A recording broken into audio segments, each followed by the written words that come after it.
73 AD, a fortress on a cliff. 960 souls trapped between Roman steel and a 400-meter drop. They had one night to decide, chains or knives. When dawn broke, the legionaries found silence.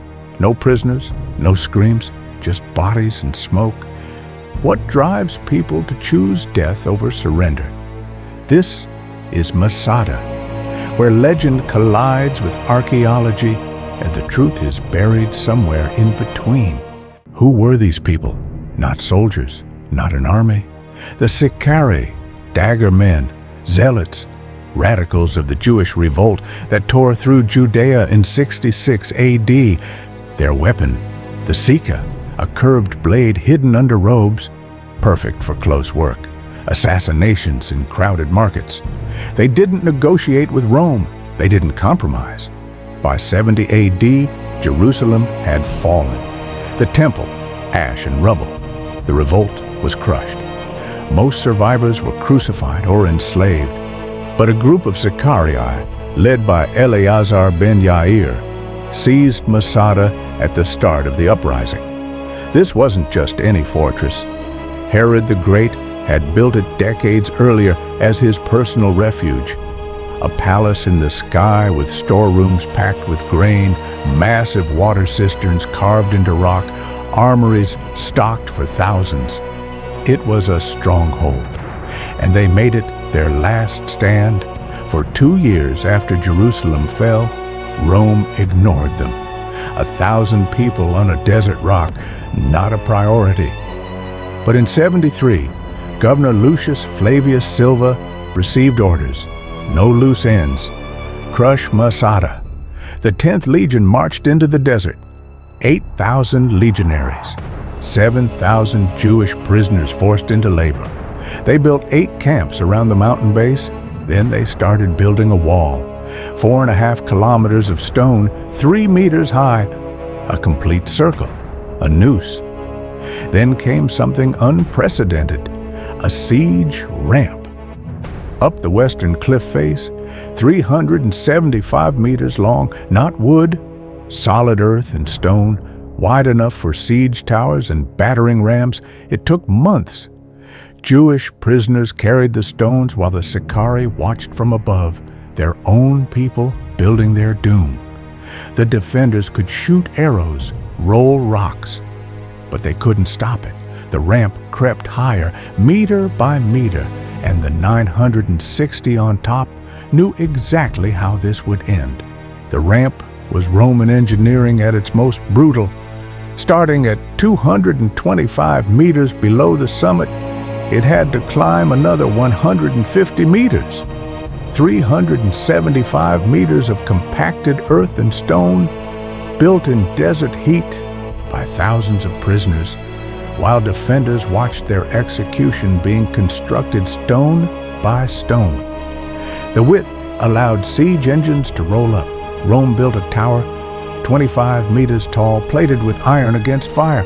Inside, archers, bolt throwers, a battering ram. When it reached the top, that ram would smash through the wall. The Sicarii weren't passive. They reinforced Herod's walls. They had weapons. Herod's paranoia had left armories stocked for thousands. They had food. Grain sealed in jars 40 years old, still edible, wine, dates, oil, and water. 12 enormous cisterns carved into rock, still functional when archaeologists found them 19 centuries later. So why didn't they hold out longer? Psychology. They could see everything. Every stone carried up the ramp. Every shift change in the Roman camps. Every day, the math became clearer. Rome had time. They had none. Rome had 15,000 men. They had fewer than 1,000, including women and children. Our only written account comes from Josephus Flavius, Jewish general turned Roman historian. He wasn't there. By 73, he was in Rome, writing under imperial patronage. His account came from Roman reports, possibly interrogations of survivors. According to Josephus, on April 15th, The ram breached the stone wall, but the Sicarii had built a second wall behind it, wood and earth, designed to absorb impacts. Romans tried burning it. Wind shifted, blew flames toward their tower, then shifted again. The wooden wall caught fire. That night, Josephus claims, Eleazar gathered everyone. He gave 2 speeches, philosophical arguments about freedom, slavery, honor. He convinced them death by their own hands beat Roman chains. They drew lots. 10 men killed everyone else. Families lay down together. Those 10 drew lots again. 1 man killed the other 9, walked through the silent fortress, set fire to the palace, and fell on his sword. When Romans broke through at dawn, they found silence. 960 bodies, 2 women and 5 children hiding in a cistern. The only survivors who supposedly told this story, that's the legend. But archaeology tells something different. In Cave 38, 25 skeletons, men, women, children, in a cave, not the fortress.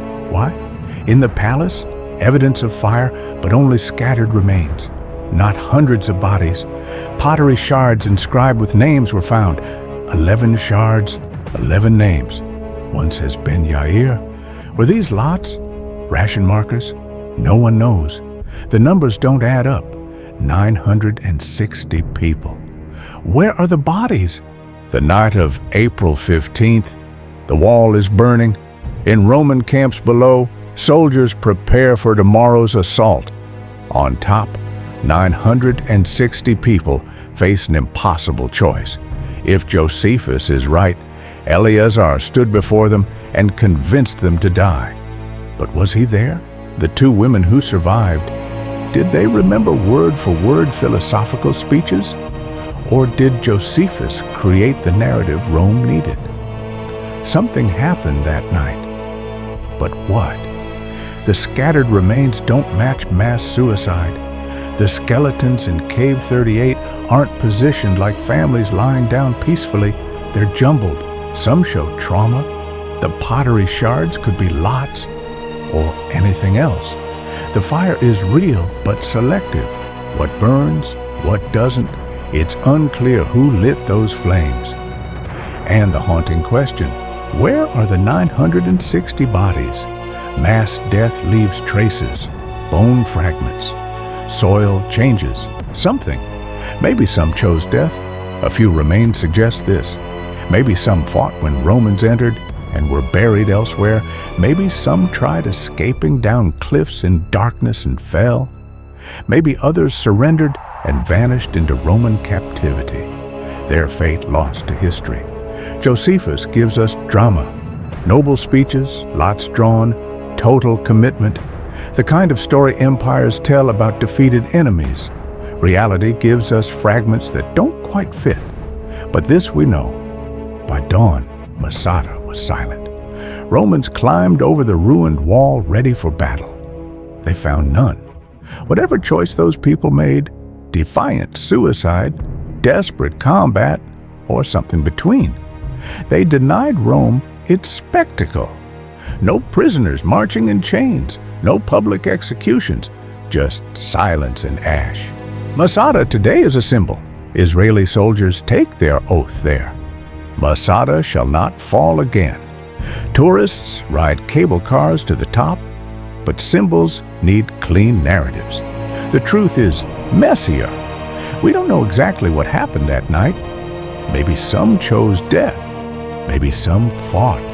Maybe some tried to flee. Probably all 3. What we know, 960 people faced Rome's full weight and held out for 3 years. They watched an army build their doom stone by stone, and when the end came, they acted on their own terms. The price was total. But 2,000 years later, we're still asking, what would you choose? Rome won the siege, but Masada won history.